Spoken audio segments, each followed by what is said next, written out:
What's happening, guys? Welcome to the Dynasty WarZone, the People's Dynasty podcast. On today's show, we're going to ask the question we ask every training camp season. Is this a Dynasty buy or is this just a camp guy? I'll tell you who's not just a camp guy. He's my guy. He is my co-host. You know him better as the man of the hour and the man with the power. Jerry Sinclair, buddy, what's going on in Iowa? You know, it's going great. It's raining like hell. I appreciate you saying that I'm not just a camp guy. I'm a cheap buy, if anything. How the hell are you, buddy? Good, man. Good. This is a reprieve. Been, a lot going on. Obviously, we're all busy. Back to school time for those of us that are, parents. Ooh. Yeah, I know it's wild, right? It's like it's August. It's like August 6th as we record this. And like they're here in the Indianapolis metro area, there are schools already in. And Wild. Dude, July. There are schools in Indiana with July something back to school dates, and everybody's got that little picture of their gremlin, demon child, all dressed up, holding a little chalkboard. Hey, it's my third grade. Kid. Oh yeah, yes, Jerry. I bet your mom did that, didn't she? That was before my time. My mom's also a bit of a hippie, so she probably would have if social media was a thing back then. Love you, Mom. Well, speaking of social media, we'll just do a little shameless plugging. Love you, Mama Jerry. Real quick, we are a 2 YouTube show. I see all the people already in the YouTube on Player Profiler. While you're here, real quick, you can come right back. Go over to Dynasty WarZone and subscribe. We're like 2 away from 500. Now, Player Profiler is like 21,000, but that's a big deal. That's a milestone. That's a number 500. So if you could slide over to the Dynasty WarZone YouTube channel, subscribe, come right back. You might even miss the commercials. And same thing with the audio feed. The Fantasy Football Fellows, one of the first fantasy podcasts that I ever listened to. Not only am I proud to call them friends, but they're going to have their first show in over 3 years tomorrow, Monday the 7th, on our podcast feed, the Dynasty WarZone podcast feed, the audio feed. So you should be subscribed to 2 YouTube channels, 2 podcast channels, and you'll never miss a thing. Speaking of never missing a thing, we are going to be doing some more stuff tomorrow. Now, when I say we, I mean me and friend of the show, Nate Pilmer. We're going to be doing the Kiss the Ring Commissioners podcast. And Jerry, we're talking about collusion. Cheaters.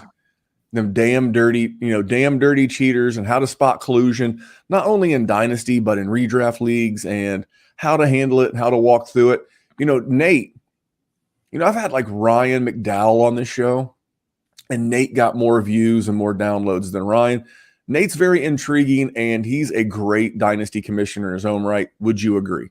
Absolutely. One of the most fun people to just have in your league in general, because a lot of people think they like to trade, myself included, and know that you are not even in the same universe as Pilmer.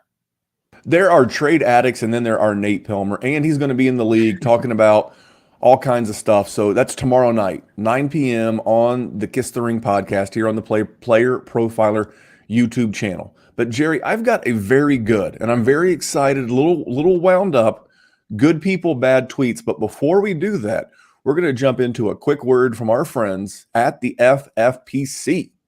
Hey, people always ask me, what's the World Series of Fantasy? What's the Super Bowl of Fantasy? And it's easy. It's the FFPC. Their signature Players Championship has a $6 million prize pool. And their best ball leagues start in February. And they're the answer to so many questions. Hey, what's the best place to get a Dynasty Orphan? Well, you can adopt a Dynasty Orphan at the FFPC right now. There's more orphans at the FFPC than anywhere else on the internet. That's why we partner with them. So if you want to play fantasy football for low, medium, high stakes, you love Dynasty, you love best ball, you love seasonal leagues, all types of fantasy footballers need to go to the FFPC. And remember, use promo code UNDERWORLD. Promo code UNDERWORLD gets you $25 off your first team. Promo code UNDERWORLD, $25 off your first team, no matter what the format is, at the FFPC. Go get it. Yeah, big fan of the FFPC. And I love the fact that if you're over there, like your league is protected because they'll take the hit.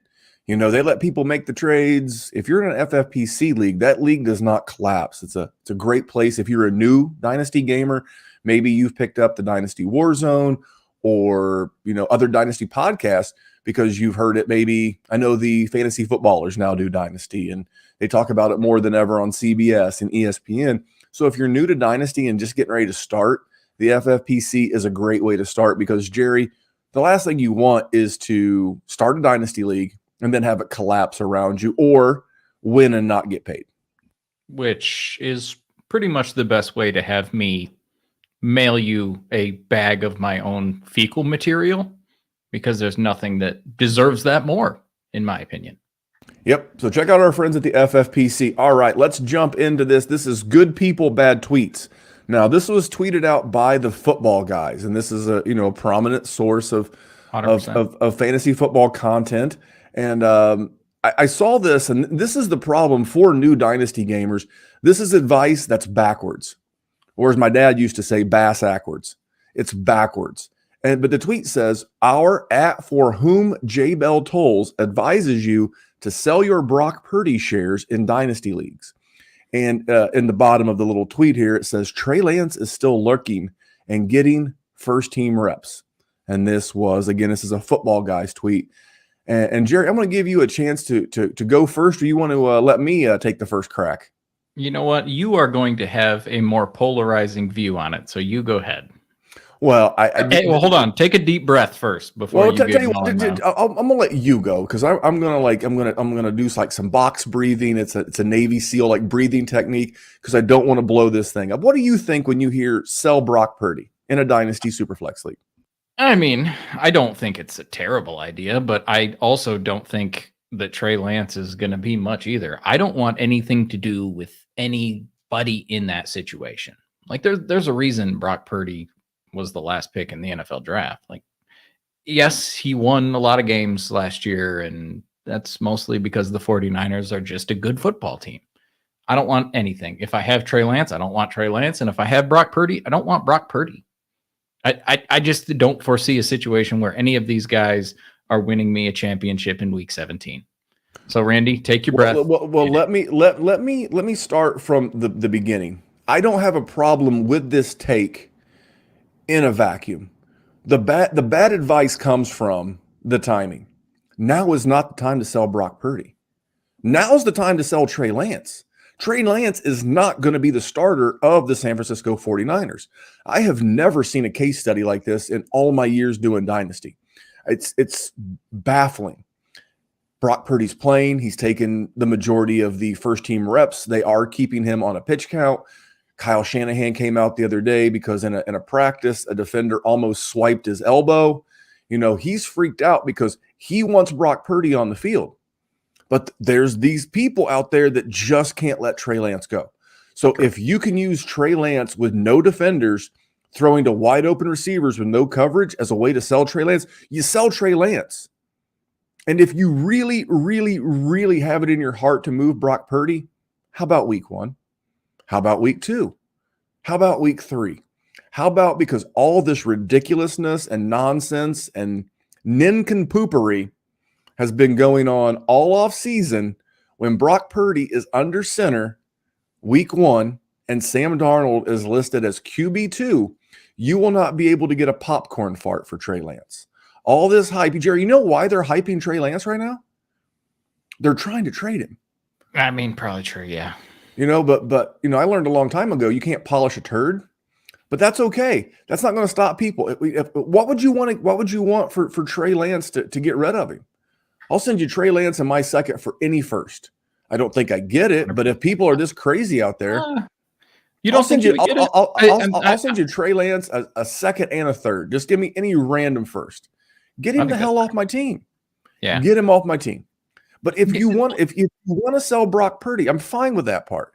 But you're doing it the wrong way. Sell Brock Purdy when the season starts. Let me ask you a question though. What are you getting for Brock Purdy? You know, 49ers, pretty big organization, so that's going to bring some suitors. And I think I mean, the same thing. I'd love to get a first for him. I mean, if he's the presumed starter on a good team, he's under contract for 2 more years. They seem to be committed to him. I mean, I personally am not selling Brock Purdy. I wish someone loved me as much as Kyle Shanahan loves Brock Purdy. Why would I want to get rid of him? Why wouldn't I? I mean, because if he hits the way that I think he can hit, that first is going to be not enough. And you're going to look back and in hindsight, 100%. you're going to wish that you had him. Plus, the team that you sent Brock Purdy to is probably going to be better. So that's going to make that first less valuable. And what I'm trying to get when I'm getting 24 first right now is I'm trying to get in that, top 5 or 6, because you're going to have 3 or 4 quarterbacks worth drafting. I forgot about Ewers. Ewers is going to be draft eligible. You've got Drake May, of course, Caleb Williams, Marvin Harrison Jr. If you play tight end premium, is it Bowers, the kid? I'm not the Debbie guy. So yeah, Bowers, the guy from Georgia. And I've not mentioned a running back. And I've heard other wide receivers. So I don't want to look back and wish I hadn't traded Trey Lance. Excuse me. I'll be glad to trade Trey Lance, but to have given up Brock Purdy so cheaply, I think he's a guy worth holding on to. I wouldn't trade him, but I understand where people would. I understand where there'd be, hey, he's got a bad elbow, 1 bad hit. They did the quick fix so he could play the season. It could be full Tommy John. I get all that. I just don't believe in Trey Lance, and I do somewhat believe in Brock Purdy. I can hear you. I don't know who's going to be the starter. Like I feel like it's got to be Brock Purdy just based on the winning that they did. I cannot imagine that the San Francisco 49ers fan base sees how much winning they did with him and then would just accept the fact that they went with Trey Lance. Well, especially if he lost a game or two right out the gate, because I think they opened with Pittsburgh. A short leash. They open with Pittsburgh, and Pittsburgh, I think it's at Pittsburgh too. This is not like chump change. Pittsburgh's a good team, good defense. I think it's an offense we all like. Now, could be a low scoring game. I'm just saying that you don't want to go into Pittsburgh and get beat with Trey Lance, and then all of a sudden it becomes it unravels. How does Brock Purdy kill you is the question, and I don't think he can, because either he's the starter and his value goes up, or they give it to Trey Lance and Brock Purdy's going to get flipped and be a starter somewhere. Well, because there's a ton of teams in the league that would take that on. I mean, yes, they could hold on to him in the hope that, well, not the hope, but in case Trey Lance got hurt or sucks, like it seems like it's probably going to happen. It seems like he is going to have value. So I'm sort of with you, actually. I think I have flipped myself by listening to you and just thinking about the situation a little deeper. There's not really a way that Brock Purdy's going to kill you. The big takeaway for this for the listener is that I don't have a problem buying and selling anybody. I really don't. But it's all about timing. It's like the conversation we had last week with the Podfather. The time to sell running backs is going to be in season when people actually realize they need them. Every year. The time to sell old guys is in season when they're actually scoring fantasy points. The time to trade away hype and sizzle, as we like to say, is now. The time to trade substance is in season. So, yeah, I saw this one. Dana White always wraps this up for us. You know how fucking stupid you have to be to even think something like that, let alone say it publicly and act like you're fucking serious. All right. Thank you, Dana. All right, Jerry, we're actually going to do a little bit of news. There's some news coming out. It's primarily running back. Primarily. We'll start with the big one. Jerry, that SpongeBob meme of like him walking around like, that was Jerry. Alvin Kamara got the 3-game suspension, and Jerry immediately jumped in our patron group chat. I called it. I said he was going to get 3 games. So tell me, Mister, I called it. What was your? 'Cause I thought he was going to get 10. I thought violence on camera, almost like jumping the guy. I was like, how does he not get 10 games? At least 6, but he got 3. You saw it better than I did. What were your thoughts to make you think 3? It was just the way the NFL is. It just felt like, I thought it was going to be 4, but whatever. Something minimal. And now what do we do, Randy? So what are we doing with Alvin Kamara now that we know this? Okay. We knew he wasn't just going to die. Like, we knew this wasn't going to be Kareem Hunt. He gets cut, blah, blah, blah, blah, blah, blah, blah. So now that we know, we have Kendre Miller chilling back there. We have Jamal Williams chilling back there. We have Alvin Kamara, and he's only missing like nothing. He's missing a rolled ankle amount of games. Is he a buy? Are you flipping him?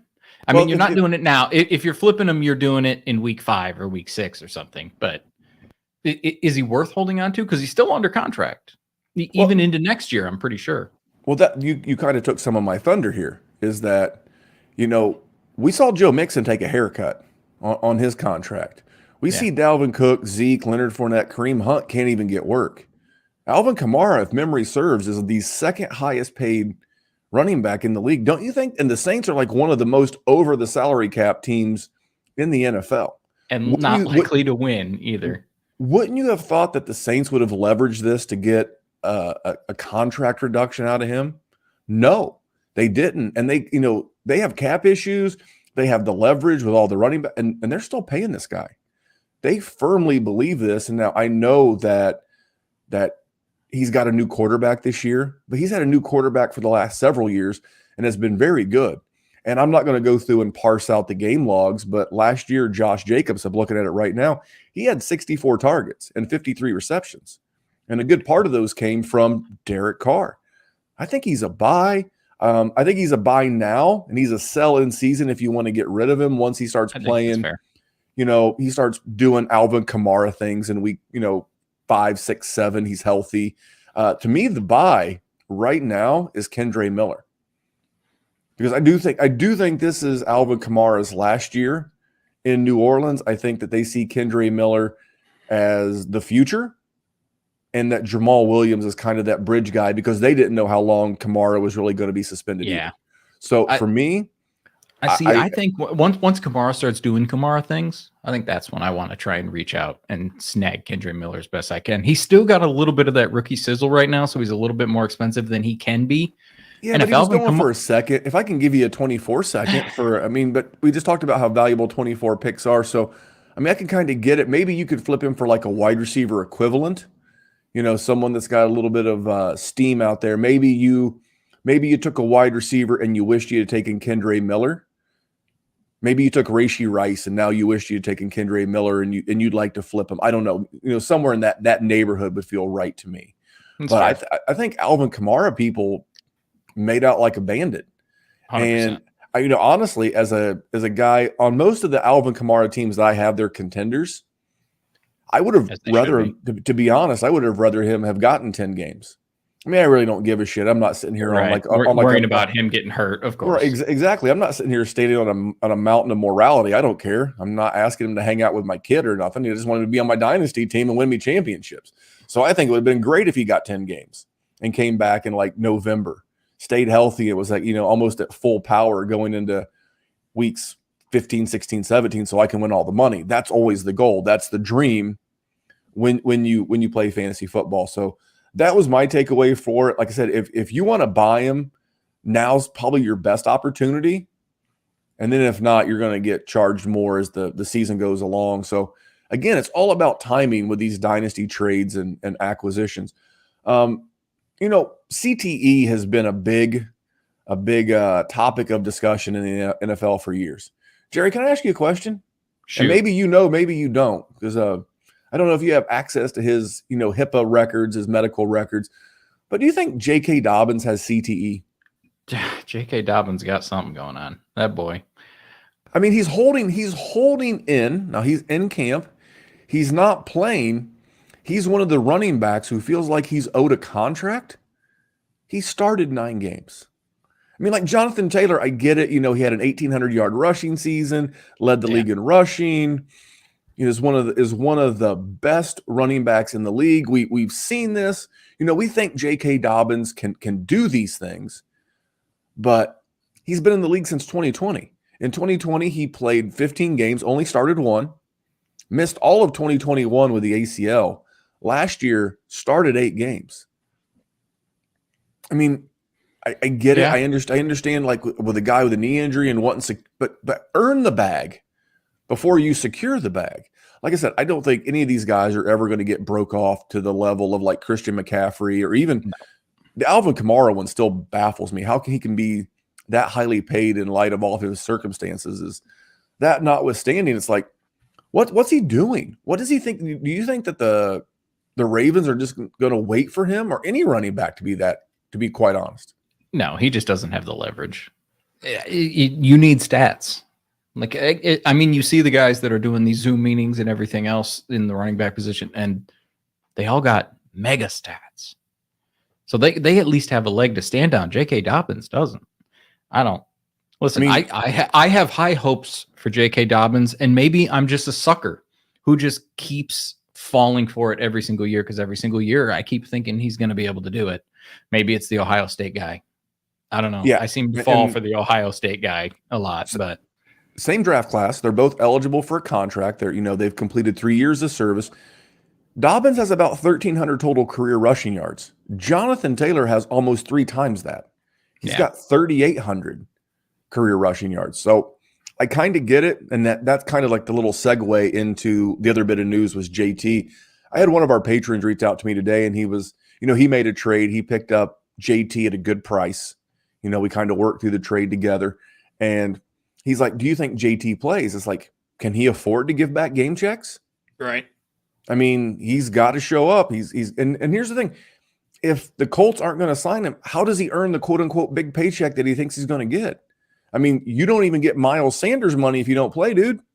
Yeah. So I think he has to play. I think he has to show up. I think he has to ball. He may not like it, but he has to go through and actually play in the games to earn the money that he thinks that he should be paid. Same thing with JK Dobbins. What are your takeaway on these running backs holding out? Because personally, I always like to share the resources that I use. One of my favorite podcasts is called The Lombardi Line. Michael Lombardi, former NFL GM. It's great. He's like, these running backs are doing these NFL teams a favor by not playing. He's like, you don't have some fat, goofy, third-string offensive lineman falling on his ankle in camp. He's staying in shape. He's going to show up. He knows the playbook. It's one of the easiest positions to plug back in from a skill position standpoint. There's always the concern of like some soft tissue issues with guys who hold out, but I kind of like it. As a guy who has a bunch of JT because I was getting it his rookie year, I kind of like it. What are your thoughts on JT? And even Dobbins and anyone really, like Josh Jacobs? Like, I would love for them to get paid. Don't get me wrong. Like, I'm not some heathen bastard who just... It's not my money. It's not your money. Yeah, exactly. But also, like, just taking a step back and looking at it from the owner's perspective and the GM's perspective, of course they're not going to pay him. Running backs don't last. And you can see all the memes about the running backs that do get paid. How much money is Ezekiel Elliott getting last year? Didn't do great. How'd Le'Veon Bell do? How'd Todd Gurley do? Like this just happens. It's unfortunate. They need to restructure running back contracts to make them incentive laden, at when they come out as rookies. They got to play. They're going to play. And JT will get money. JT's not going to get nothing. Like Miles Sanders got less than what JT's going to get. But you do got to play, dude. Well, the Christian McCaffrey and even the Kamara contracts are what messes everything up. Yeah. If those two contracts weren't in there, they would be getting that Nick Chubb $12 million a year. Yeah, that's from a different era. That's like when Matthew Stafford came out. Before he played a game in the NFL, he was the highest paid player. And you go, 2 years later and they switch the rookie contract and and they tiered everything, which is great. But like, it's a different era. It's a different world. Yes, it's a world that you guys all wish you were a part of when it was there. Unfortunately, that's just not the situation. And guys like Isaiah Pacheco, who are 7th round picks, helping teams win the Super Bowl, and they only have 900 yards total on the season, that's not helping you. Well, I'll tell you who's going to help you. If you go to our lads and just put any NFL team in there, ourlads.com, but I put in the Denver Broncos, Jerry, because there was an unfortunate event that happened in Broncos camp this year. Tim Patrick, Achilles. It really sucks for that guy because he did the ACL last year. He's probably dust in Dynasty, and that really stinks. But if you go to our lads, your left wide receiver, Cortland Sutton. Your starting slot wide receiver, Jerry Jeudy. Your starting right wide receiver used to be Tim Patrick, is now Marvin Mims. And this is a guy that I absolutely loved in the pre-draft process. I was Marvin Mims the whole way through. Big Marvin Mims guy. And now he's going to be put into action in a Sean Payton offense with Russell Wilson. Dude, I'm fired up. And I think that I've not heard a lot about this. I mean, we know Tim Patrick got hurt, but I've not heard the downstream ramifications of what this means for Marvin Mims. So, Jerry, what do you think about Mims? Is there still an opportunity to get in at a reasonable cost? Probably not. I mean, it is reasonable, but the problem is the people that like Marvin Mims, like you, like myself, we already paid up for him. I mean, he was an early second round pick that we were snagging over a bunch of guys. And now he's just in a position where he can potentially be an immediate starter. Like, we're going to see by the second week of preseason, if he's out by the second quarter, the third quarter, we already know he's starting and he's in there like swimwear. Well, little bold hot take. I'm not really like making this a take yet, but if he has the best season out of all three of these guys, I won't be surprised. I'm not saying he's better. Don't like hear it, like he. Yeah, he could easily be third. He could be third, but yes, he could also be first for sure. Because I would love to see Courtland Sutton bounce back. He's a guy that I've always rooted for. I've always seen that upside, but he's been in the league since 2018. Same thing with Jerry Jeudy. It's really, and again, it's all about the actions. Marvin Mims is the first draft pick ever in the Sean Payton-led Denver Broncos. Not the first offensive guy, not the first skill position guy, the first guy, and they made a trade up to get him. I'm telling you, he sees something in the guy. Yeah, you're probably going to pay retail, maybe a couple of bucks more. True. But I think it's going to be worth it because he plays the wide receiver. And I actually we've said this for years. And I heard Matt and RC Fisher on the Mind to Mansion show this week say he wins in how the NFL is played in 2023. You know, the guys like Courtland Sutton and Quentin Johnston and the big body outside clasher, that's not how you win in fantasy football anymore. It's the speedy guy, the guy who can work in all quadrants of the field. That's Marvin Mims. And maybe it's Jerry Jeudy. I'm not going to sit here and pretend like Jerry Judy's not good at football. That's not what I'm saying. But I love everything about Marvin Mims, and I think he's a guy. Now, he's not a cheap dynasty buy, but he's someone I'm looking to acquire more of right now. Not that I can get much more. He's not super expensive either, though. But you're not paying I'm also bullish on Russell Wilson this year. Like I'm excited to see what he does with Sean Payton. Like I think last year, everything that Sean Payton's saying, poo-pooing Hackett, I think there's probably a little smoke to that fire. By the way, no one said it yet in any of the podcasts that I listen to, but you're hearing it right here on the Dynasty WarZone. How about a quick DFS take, Jerry? You got a minute for a quick DFS take? Fire away. Lock this in. Week 5, DFS. You're going to play Aaron Rodgers against the Denver Broncos because you took shots at his favorite coach of all time, Nathaniel Hackett. Do not think for 1 second that Aaron Rodgers is not going to look to – you're a Game of Thrones guys, right? Absolutely. You know the big I've never watched it, but I get the premise of the show. You got the big dragon flying through the air. And Aaron Rodgers, when he plays the Broncos, is going to want to lay scorched earth on the Denver Broncos for what they've done to his friend Nathaniel Hackett. Week 5, you're going to be building a New York Jets stack. Maybe it's Garrett Wilson. Maybe I don't know. But week 5, lock it in. Aaron Rodgers is the QB1 for DFS that week. You heard it here first on a Dynasty show, by the way. So anyway, it's also wild that you haven't seen Thrones, but anyway, continue. I have.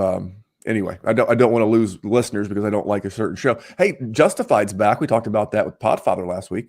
Sure. But let's talk about Dynasty buys or just camp guys. Now, Jerry, we see this every year. Your Twitter is is it still Twitter? By the way, is it Zeet? Is it just X? I don't know. I don't have it queued up on the soundboard, and I don't want to get hit with like a copyright infringement. But I always feel like playing DMX. X going to give it to you whenever I see it. I don't know if it's a Z. That doesn't even sound like something you're supposed to say on like standard radio. Yeah. But anyway, the artist formerly known as Twitter, this is the time of year where like you're seeing camp news, we're getting preseason games this coming week, and you're going to start seeing a lot of stuff just coming out of nowhere. And we saw a little bit in the preseason game, but a guy that we both liked, cheap guys in Superflex League, you should always be looking to, it's the Brock Purdy corollary. You're looking to correlate that next cheap quarterback that could have some upside. And we saw it in the Hall of Fame game with Dorian Thompson Robinson, DTR. Didn't set the stat sheet on fire, but I saw some stuff. And let's be honest, Deshaun Watson's had 2 ACLs in his career. He's got a proclivity to wind up in massage parlors and places he shouldn't be. And there's a real world where, Dorian Thompson Robinson has to quarterback games for this team. And no one's talking about buying him. This is a great opportunity. Like, and if you haven't done your Dynasty Superflex rookie drafts, which is not horribly uncommon, because some people like to get together, Jerry. They like to get together and weirdos. And I know. I like to do it with my internet friends, as my wife calls you people. But everyone watching this show on YouTube is my internet friend. So take that there, Mrs. Young. But anyway, Dorian Thompson Robinson, I'm trying to nab him up because, the worst case, it's like, are you going to waste it like on a 4th round wide receiver that's never going to fire? At least if he hits, the ROI, the return on investment, is pretty good. So I think he is a buy. For me, he's a buy. He is also a buy for me. Good touchdown to interception ratio at UCLA. He had a lot of rushing attempts. He had double-digit rushing touchdowns last season. He's an older guy, which, you're not relying on him to be like a staple of a dynasty asset, so age doesn't matter a ton. Plug and play guy that can help you survive something like that and who is borderline free. I'm with you. Well, I like the fact that and that's why I think Sam Darnold's the backup in San Francisco, because he plays the same style of game as Brock Purdy. Whereas that's why I like DTR. I know they brought Josh Dobbs in there too as, part of the quarterback room. But I think Dorian Thompson Robinson's game is he's more able to replicate the game of Deshaun Watson and the way they've built this offense. So is it great for the pass catchers? Maybe not, but is it great for his overall value? I think it really is. Yeah. And we talked about it earlier with the wide receivers. The way Dorian Thompson Robinson plays I'm going to go DTR. It's easier to say. The way DTR plays the game is the way the game's played in 2023. He's not a classic drop back quarterback. He's not a statue back there. He's athletic. He's mobile. You mentioned all of his rushing touchdowns at UCLA. I think he's a tremendous buy, and I don't think he's getting enough hype. But who is getting a lot of hype? And deservedly so, because he is setting the world on fire with his speed, because he's beating the brakes off of everybody in Giants camp. It's Jalin Hyatt. Jerry, what have your thoughts been to date? What's your Twitter looked like with Jalin Hyatt since camp's been going on? So much sizzle. Nothing but sizzle, which I get it. He didn't really get the love for a person as accomplished last year as a wide receiver. Literally won the Fred Biletnikoff Award as the top wide receiver in college football. Dynasty community hated him. And there's reasons for it, and they're not unjustified. Don't get me wrong. Dude is a burner. Listen, I'm going to bring up the Alabama game, and maybe that's just lazy of me, but it's hard to not like a guy who won that award that I mentioned and also played against Alabama and had 207 yards receiving and 5 touchdowns versus Nick Saban. You know what Nick Saban focuses on? The defensive backs. You know what he is DBU. And this dude went for 207 and 5. And then you look at the Giants. Who's great? You got anybody? There are a bunch of like boring 5'11" guys. You got, and I like Wan'Dale Robinson. Darren Waller's a tight end, so he's not really in this mix. Darius Slayton, Paris Campbell. You're telling me if this guy if he has a pulse, he's the guy. That goes for everyone that's in that room, but they have never stepped up and shown me that they're going to be that guy. And you're talking about a dude who can do things I think like what that. you're saying, I don't want to speak for you, but I think what you're saying is there's nobody there that's going to stop him from taking this job if he really wants it. Correct. Like if he's him, then that's him. I mean, that's his spot. He's the alpha there. If you go back to the combine, draft area, there's that video and that tweet going around of him with the Cowboys coach saying that, he was never really going to be a good wide receiver. He was just like a fast guy. And it seems like that's lit a fire under his ass. Let's go back to DFS for a minute. I tell you what, every time that Jalin Hyatt plays the Cowboys in his NFL career, he's probably going to be like my flex or my wide receiver 3. Because, you mentioned the game against Alabama where he absolutely melted the Bama, defense. I get to see him having a couple of big games. And like he broke Tyreek Hill's speed record. They put the chips in the shoulder pads now. The previous record was Tyreek Hill at 23.2 miles an hour. This guy topped 24. And he's running good routes. He's not ever going to be confused for Marvin Harrison Sr., that level of a technician, but he's running pretty good. And we've learned, Tyreek Hill has taught us, when you have that unique combination of speed and quickness, and it looks like this guy has that, I'm in. I really want to bank on him. I'm afraid that the social media hype has made him too hot to acquire. Fair. I think he's a buy, but I think I need something to cool him off. And I don't want him to get hurt. I don't want him to roll an ankle. I need him to drop like 2 passes in a preseason game. Then I'm going to go try to get him. Because I think he could be a buy, but I don't think he's a buy. I think he was a huge buy in rookie draft season. I feel like he just went way under the radar. Yeah, he was going in the 3rd round, like early 3rd round. Yeah, like that's wild. That's absolutely even in wild. 1 QB leagues. Yeah. And then now I think you're right. I think the hype has sort of got to him. It's probably a tough time to buy him, but I would be patient. Get your notebook, Jalin Hyatt. When the news starts, either the world forgets about him and there's some new sizzle out there that everybody loves. That's when you go get him. I'm with you. Well, this next one's a bit of a bigger name for this segment, but it's Treylon Burks. And I would like to personally thank good friend of the show, Ray Garvin at RayGQ on Twitter. And he's been the daily feed of Treylon Burks videos. And to his credit, he's running some good routes. He is bodying people. I'm torn because I've always had concerns. I like the fact that he showed up in great shape. That was a concern. I like that he's winning with some route running and not just bodying people. He looks like he's worked on that aspect of his game. I think the addition of DeAndre Hopkins to this offense has, suppressed his value. It's kind of like what, you needed with Jalin Hyatt. You needed something to bring the thermostat down just a little bit. And I think we've seen that. And I'm starting to get mixed emotions on Treylon Burks. And you're getting weird boners.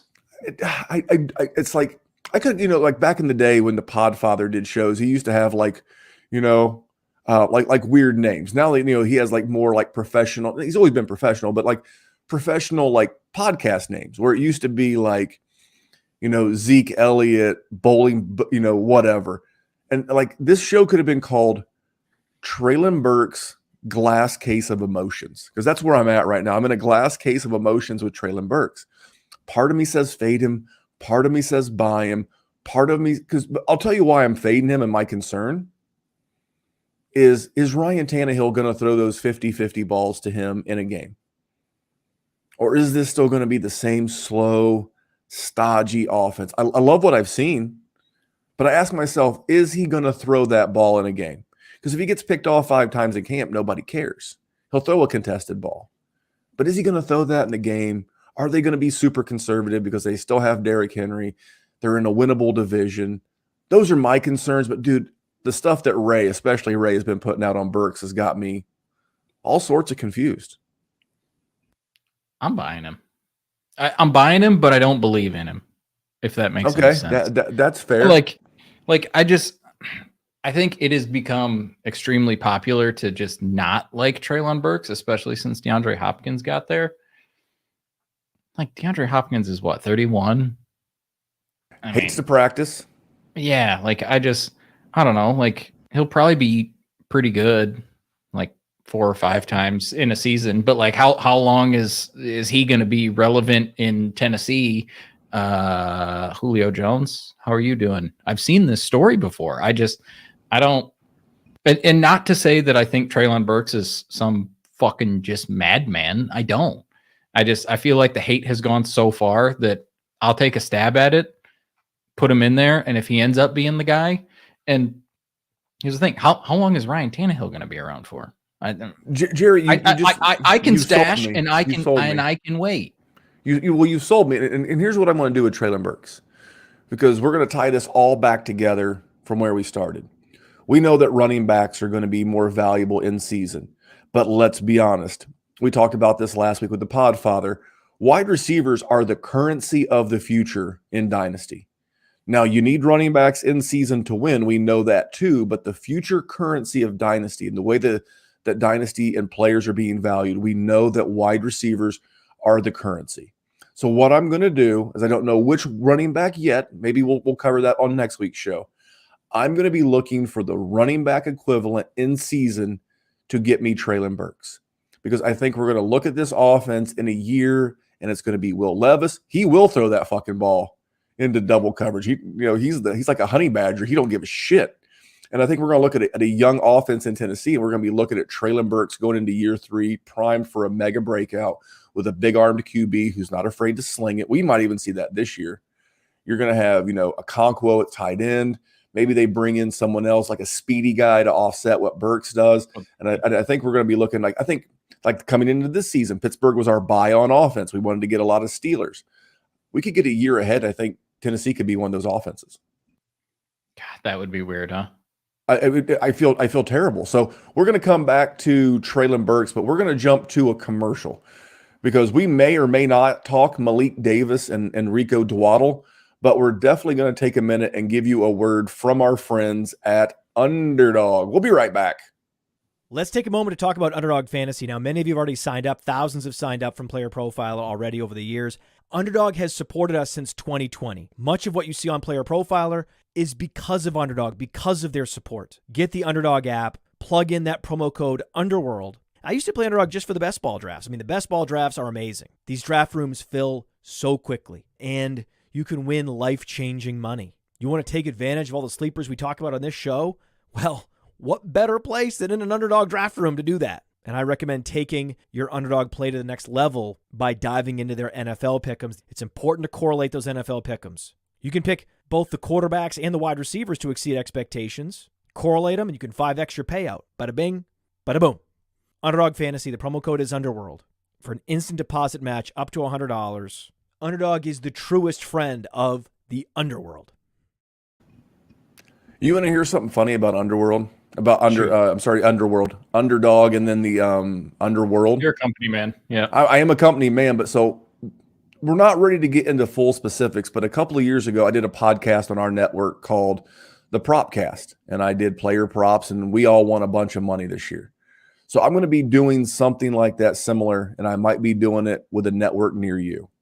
And we're going to beat the shit out of Underdog. I'm sorry. You paid us to say that, but not only are you going to pay us, but we're going to take your money too. So stick around. A lot to come with Underdog and those Underdog pick'ems, but definitely a good sponsor and a good friend of the Underworld. So Jerry, we're going to do a couple of more of these, and then we're going to jump over and we're going to do an overtime. So if you're listening to this in audio podcast, you're going to have to go back to YouTube to get the overtime guys that we're going to talk about. Let's talk Zay Flowers. Zay Flowers, Peter King, been around for half a century, 50 years or whatever in the league.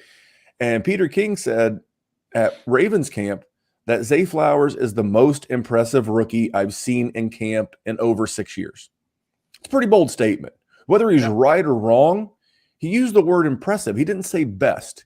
He didn't say this is the hottest rookie or he's better than Justin Jefferson or, Jamar Chase their first year. He's saying this is the most impressive rookie he's seen in 6 years, Jerry. So when I hear that from a guy who's been around for a long, long time, I kind of get that warm and fuzzy, and I like Zay Flowers anyway. And after listening to Matt and RC Fisher, I'm kind of warming up to the landing spot. I'm not. I still don't care. Here's the thing. So I like to do a little bit of historical research. It's what my academic background is. So I decided to do a little research on Mr. Peter King and the things he has said about rookies.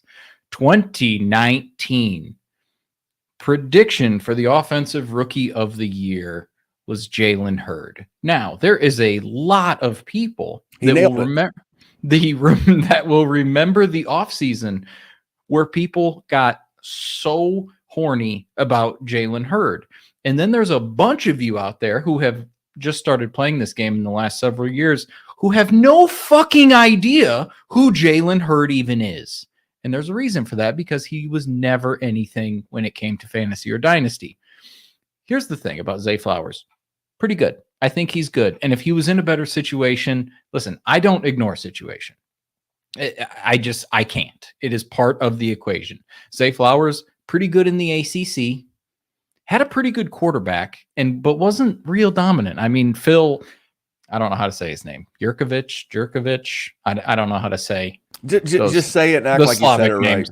Yeah. So, I mean, not a bad, Boston College, they get some quarterbacks. I mean, he transferred. He's the starting quarterback at Notre Dame. He can't be putrid. You don't transfer into Notre Dame and be a crumb bum. Like, you're not. He might not be an NFL quarterback, but he's not terrible. So he had a good quarterback in that situation, and he was pretty productive. I mean, he had 1,000 yards or whatever he had.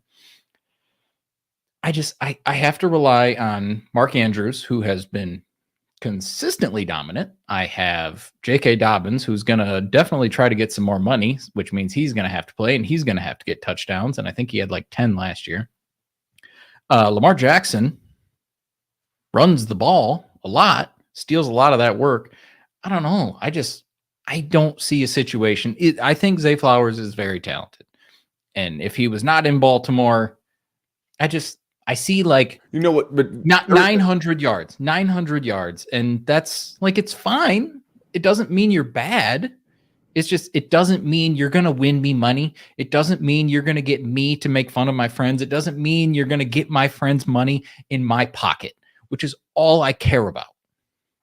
Well, I mean, but everything you're saying, let me rewind the clock and remind you of a guy that we said the exact same things about his landing spot and his name. Brown. I know who you're talking about. A. Brown, and I am. But not is he AJ Brown? And I don't think he is. I mean, I'm not giving up on Zay Flowers. I think he's too hot right now. Because I think you're still paying fair prices what you paid for him in your rookie draft. I would agree with that. You know, Odell Beckham looks good. You know, obviously Mark Andrews is there. I'm not worried about the rest of these bums. Correct. But I'm looking for any downturn in the market on Zay Flowers. I'm buying, and like, he would never be just a guy, but I think we're focusing on the wrong details with Zay Flowers. You know, but I can't take anything away from you, because some of these first round wide receivers have to bust. They're not all going to hit. Jerry, what about Corey Coleman? You remember when he busted? I'm just kidding. That's not even fair. But you get my larger point. I would love more volume in the offense, but I really like Zay Flowers. I wanted him to go to a different spot. I'm not willing to call him just a guy. No. I think I need more Zay Flowers. Like, to go acquire him? Yeah, I mean, if I could pay, I mean, I'm not looking. I mean, I've said it before. But you got to think, though, the person that has Zay Flowers right now drafted him. Yeah, I'm guessing and that means they probably took him at like 107, 108. In a 1 QB, maybe in a Superflex 2 QB, a little bit further toward the end. He was like 109, 110. You know, I'll think of like a better thing than just picks to get out of him. You know, can I move Sky Moore? Can I move Sky Moore for him? I don't think you can. I don't even think that's close. I mean, I think everybody tell you to piss off, buddy, or send you the middle finger emoji. Well, the old middle, I get that a lot, actually. But he's definitely someone that's on my radar. I think that we've overanalyzed and beat the shit out of the narrative of no volume. I won't deny that. And I think it's time to steer into it, because that's where the profit's made. All right, let's go to another offense where there'll be plenty of volume and touchdowns and yards and things to go around. Let's go to Kansas City. It's Justyn Ross season. I knew that's where and well, I mean, this is what the people want to hear. Is he just a training camp guy, or is he someone that you're looking to go pick up in Dynasty? I am not the best Devy player. I love college football. I probably like college football more than I like the NFL. When you're a Detroit Lions fan, they suck the life from you. You sort of have to pivot during fall if you want any sort of relevancy. And I love Justyn Ross. He was one of the first Devy picks I ever made, and it looked like I actually knew what I was doing. And then he got hurt. And then I think he went undrafted, maybe a 7th round pick. I think he was undrafted. He's just been hurt. No. I'm good. Rooting for him. I'm rooting for him, but I'm like, out. like his injury at Clemson was not like, oh, he's got a reoccurring soft tissue. It was like his neck, and Right. It was he may never play the game again, which is why he went undrafted. He went from this mega 5-star wide receiver talent to not being drafted, even though he was pretty damn productive with Trevor Lawrence. I'm rooting for the guy. Yeah, I agree. And there is, of all of the people that we are talking about, he is easily the person that can make me look the stupidest. Well, I think he is a camp guy, and I think he's going to have some flashes. And yes, I don't love the talent that is around him, but I think he's worse than MVS at this point. And MVS does nothing for me in terms of dynasty erectness. It just doesn't. It's staying at 6. It's not going up to midnight at any time for MVS. Well, if you stuck around long enough to hear I don't know if it's even a word, erectness, congratulations, you can cash that ticket. I would be more in on Justyn Ross in the comeback if he was a better athlete, because I've got his card pulled up on Player Profiler right now. He ran a 4.69 40, and he's got a 39th percentile speed score. He didn't do any of the agility metrics. And if the Chiefs really thought they had something in him, they wouldn't continually be drafting second-round wide receivers, whether it's Sky Moore, Rashee Rice. They brought in MVS last year in free agency. They brought in Juju. They tried to re-sign Juju. I mean, maybe he hangs on the back end of the roster as like a wide receiver 4. I just don't ever see him being anything of real value in the dynasty space. So for me, he's just a camp guy. It's a good story. Glad to see that he's healthy enough to be playing football and out there running around. But Jerry, I got one more for you, and then we're going to go to overtime. So we're going to, wrap this show up. We'll do overtime. I got 2 more guys we'll talk about in the overtime show. But I got to talk about Chase Brown with the Cincinnati Bengals. Now, this is going to be, I'm going to quote The Sopranos. Now, that's an HBO show that I can sink my teeth into, because that was a damn fine piece of television for watching. But Uncle Junior, when he was talking about Tony, guys might want to put the earmuffs on the kids, he was telling someone, he was like, Tony's one cunt hair away from running all of North Jersey, and I am that cunt hair. Look, I don't love Chase Brown. I don't love his profile, but he's one cunt hair away from being the lead dog in a very good offense that we all want to be attached to in Cincinnati, and that's Joe Mixon. And Joe Mixon has had injury issues. I'm a big Joe Mixon guy for 2023. I am on the record. But if anything happens, he's walking down the stairs, maybe a toddler or a dog leaves like a toy on the steps, and he takes an inadvertent tumble. He slips on a bar of soap in the shower. He gets hit by a 320-pound defensive lineman. A lot of things can happen to the running back position. Remember, that's why we don't pay him in the first place. Chase Brown's kind of the guy. And there was this big hype around him, and then the legal issues and the contract got settled with Joe Mixon, and I think he's under the radar, and I think he's a buy, Jerry. Yeah, and Travion Williams got carted off too. I don't know the exact extent of that, but they said week to week, which, as we learned on previous shows, if the news is good, cut it in half. If the news is bad, double it. So he's probably a month away. He may make the first week of the season with his ankle injury. So it's real, and I wouldn't be surprised now. all this could blow up if they decide to bring in Lombardi Lenny or Zeke or Of course. Fournette or even Dalvin Cook. I don't think they would. No. But I think they seem pretty content with their running back group of Mixon, Brown, and Travion Williams when he's healthy. And I went from off and on, off and on. I think I'm back on Chase Brown. You know, I loved Chase Brown just watching Illinois play, just because he was Illinois. I mean, he absolutely pooped on my Spartans, but then he pooped on Michigan, so I liked that a little bit. I mean, he just consistent. He got tons of work, 100 yards. I think he had like 9 or 10 in a row or something last year. Like, he was just extremely consistent. He was good. I mean, he was that offense. And then he goes to a situation like Cincinnati. I'm with you. I don't think he's a camp guy. There's a chance he's never worth anything. But if something were to happen to Joe Mixon, who does miss some games, and he's getting older, which makes those injuries more and more likely as he's going up in age. And he's a cheap rookie. Yeah. And what else? He's very cheap. And what else does Cincinnati have to do coming down the back end?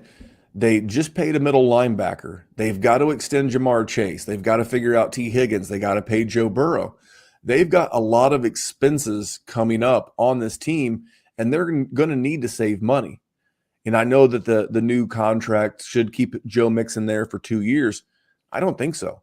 I think if Chase Brown gets any opportunity to make a run with this offense, I think he could, kind of be like the Rachaad White of this class. Now think about it. Now just think about this scenario for a minute. Last year, running back from the class of 2017, greatest running back class of all time for fantasy football, by the way. Correct. And you have a 2017 running back named Leonard Fournette. You have a moderately touted running back rookie named, Rachaad White that a lot of people were touting last year. And all of a sudden, as the season crept on, and remember, that was the last year of Tom Brady, so they considered themselves contenders last year, just like Cincinnati does this year. And as the season crept on, the more dynamic, the younger dude, the guy who's not had injuries and issues, all of a sudden, the young guy became a thing. And anyone that picked up a bunch of Rachaad White last year has profited exponentially this year because he's going into camp as the unopposed starter in Tampa Bay. Maybe a bad offense. I don't care. He's going to catch a ton of checkdowns. So I think I want to be ahead of the curve on Chase Brown. I don't mind paying up a little bit. I mean, can I give you a 25 second? Not next year's second, but like a 25 second. It's still a second. You feel like you profited. I think that's kind of what I'm looking to do. I think you could easily get that. Because that gives me like because the mountain that is ahead of him, that is Joe Mixon, it seems insurmountable, but an injury takes that away in an instant, and then you're profiting with Chase Brown. And even if I swing and a miss, I've got 18 months to recoup that second somewhere in a different deal. I think the first thing I'm trying to do is I'm trying to get Chase Brown as like that throw-in piece in a deal. Now you're pissed if you do that and then they sign Kareem Hunt or whoever. But yeah, you do. Then you have the time to recoup that. But. Yeah, I mean, again, that's why I'm saying a 25 second. I'm looking 18 months down. A lot could happen. I mean, most people don't give a singular crap about a 25 second at this point. Well, Jerry, we've had another great show. Tons of viewers here on YouTube, and I would just ask you, since we're wrapping up, you guys can hop over to the Dynasty WarZone YouTube channel, give our channel a sub, because we're right there at that 500 mark, and we'd love to double it and get to 1,000 before you know. But thank you so much for everybody that's been in the chat. You guys kill it every single week. Super proud of that. And Jerry, let's get out of here and go do an overtime. And again, if you're a podcast listener, you need to go to the YouTube channel over at Player Profiler to get the 10-minute overtime. Last thing before we go, patreon.com/Dynasty WarZone. You get this show early and ad-free on Monday nights. So if you're an audio consumer, like you're listening to this podcast, you're driving a truck, you're working a machine, you're sitting at your desk, and you like the Dynasty WarZone, thank you. But if you ever thought to yourself, hey, I'd like to get this show early, patreon.com. I just talked about, I helped a patron orchestrate some trades. You get one-on-one help, a great group chat. There's a lot for very little investment. It's $5 a month. it just keeps Jerry and Detroit Tigers hats. True. I mean, the MLB Pro Shop, man, it's expensive. Dude, yes, you are. $40 for a fitted? Yeah. In the year of our Lord 2023? That's how they get you. What the hell's going on? Well, look, we better go, hunt down some player profiler YouTube dough so I can go get me a fancy Detroit Tigers hat, support my Indiana guy, Max Clark. Listen, to everybody in the chat, thank you so much for participating. To everybody watching, thank you so much for the support. We're going to do another version of this next week, but really from more of like a sell standpoint. Stick around, and we're going to reformat the show live in season because a lot of Dynasty podcasts become like redrafty, like redrafty, and it's like, oh, hey, we're gonna mix up some segments. We're gonna keep good people, bad tweets, a lot of good stuff coming from the Dynasty Warzone. We're gonna keep it right here on Player Profiler. Stay subscribed because a lot of good stuff coming, not only from us but from everybody here at the channel. But until next time, that man's name is Jerry Sinclair. You can follow him on whatever the hell Twitter used to be at JerrySinDWZ. You can follow me at DWZ Memphis. And remember, here at the Dynasty Warzone, we're just trying to make the world a better place for fantasy football. We'll be back here next week with more Dynasty stuff. See you guys. Thank you.